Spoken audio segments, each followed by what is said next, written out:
99টা সাপ থাকবে। এ যুবকেরা, মায়েরা, বোনেরা, বাপেরা, এই ভয়ানক বিষয়টা কত কঠিন হবে। তাই দুদিনের দুনিয়ার ময়ায় পড়ে আল্লাহ ভুলা হয়ে যেও না, রাসূলুল্লাহ থেকে দূরে সরে যাও না। কারণ এই দুনিয়া জমিনটা হলো আল্লাহর পক্ষ থেকে তোমার আমার জন্য একটা পরীক্ষা সেন্টার। এখানে আল্লাহ পরীক্ষা নিতে পাঠিয়েছে। কি পরীক্ষা নিতে পাঠিয়েছে? মান আহাব্বা লিল্লাহ ওয়া আবগাদা লিল্লাহ ওয়া আতা লিল্লাহ ওয়া মানআ লিল্লাহ ফাকাদ ইসতাকমালাল ঈমান। ভালোবাসবেন আল্লাহর জন্য। কেউ যদি কাউকে ভালোবাসে, উদ্দেশ্য যেন আল্লাহর হয়। কেউ যদি কারো সাথ দেয়, উদ্দেশ্য যেন আল্লাহ হয়। কেউ যদি কারো সঙ্গে দুশ্মনী করে, লড়াই করে, উদ্দেশ্য যেন আল্লাহ হয়। কেউ যদি কারো সঙ্গে আত্মীয়তা করে, উদ্দেশ্য যেন আল্লাহ হয়। কেউ যদি কারো সঙ্গে সম্পর্কটাকে বিচ্ছেদ করে, উদ্দেশ্য যেন আল্লাহ হয়। এরাই হলো প্রকৃত ঈমানদার, এরা ঈমানের মজা পায়। তাই জিন্দেগির প্রতিটা কাজের পিছনে উদ্দেশ্য যেন আল্লাহ থাকে, আল্লাহ থাকে।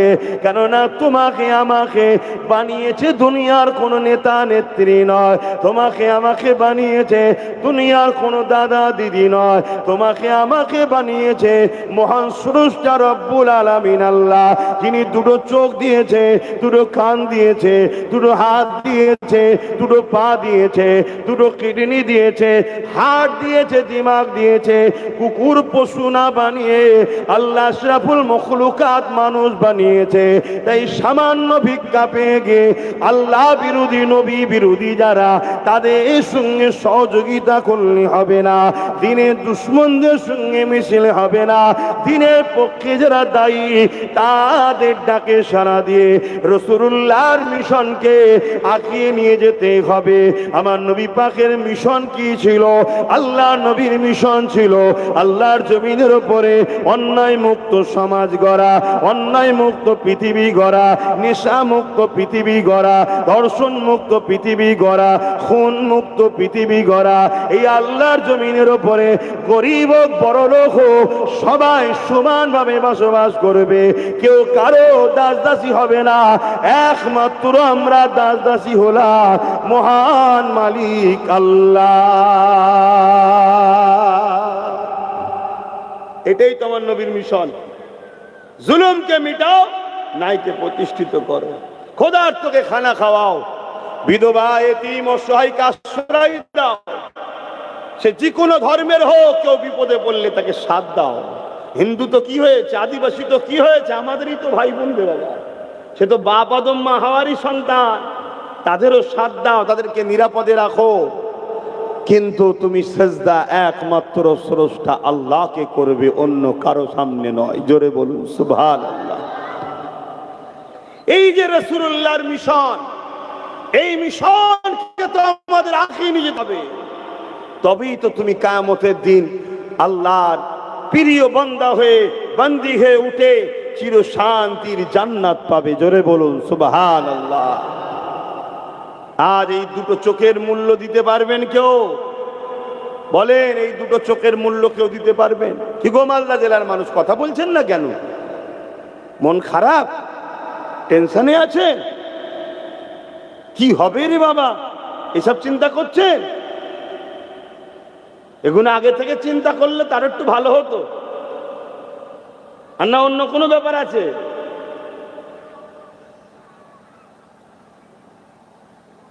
চিন্তা তো করতেই হবে, কিন্তু চিন্তা করে হাত গুটিয়ে তো বসে থাকলে হয়নি, প্ল্যানটাও তৈরি করতে হয়। একটা ঘর করার প্ল্যান করেছেন, চিন্তা করেছেন, ভালো কথা। তার জন্য ইঞ্জিনিয়ার লাগে না? সে প্ল্যান তৈরি করে দেবে, সেই প্ল্যান মাফিক কাজ করতে হবে তো, নাকি?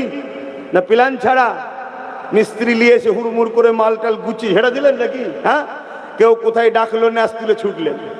হ্যাঁ, বোঝেন না, আর বোঝেন না, একটু ন্যাস তুলে দেখতে হবে না যে কি ব্যাপারটা চলছে।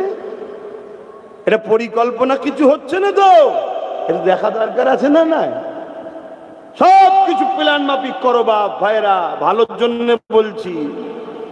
কেন তোমাদেরকে টার্গেট করা হয়েছে, বিশেষ করে মুর্শিদাবাদ, মালদা। এর আগেও বলেছি, 2 বছর আগে এসে বলে গেছি।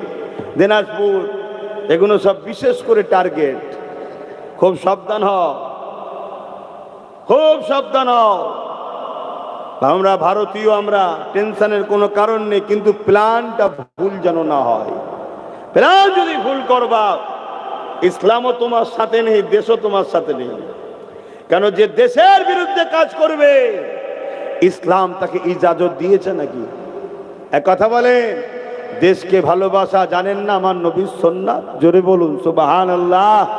যাত্রার পাল্লায় পড়ে গিয়ে ভুল রাস্তায় যেন পা দিয়ে ফেলবেন না। একটু আমাদের সঙ্গে পরামর্শ নেবেন। এই ভালোবাসেন আমায়? একটু হাত তুলে দেখান তো কারা সত্যি ভালোবাসেন। আলহামদুলিল্লাহ। একটু পরামর্শ নেবেন, নিয়ে কাজ করবেন। কারণ অনেক চক্রান্ত যুগে যুগে দাড়ি টুপি দেখিয়েই শেষ করে দিয়েছে।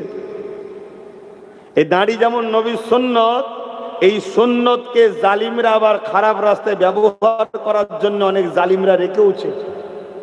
এই টুপি নবীর সুন্নত, কিন্তু এই টুপিকে আপনাদের ঘরে ধোকা দিবার জন্য অনেক জালিমরা বারবার পরে।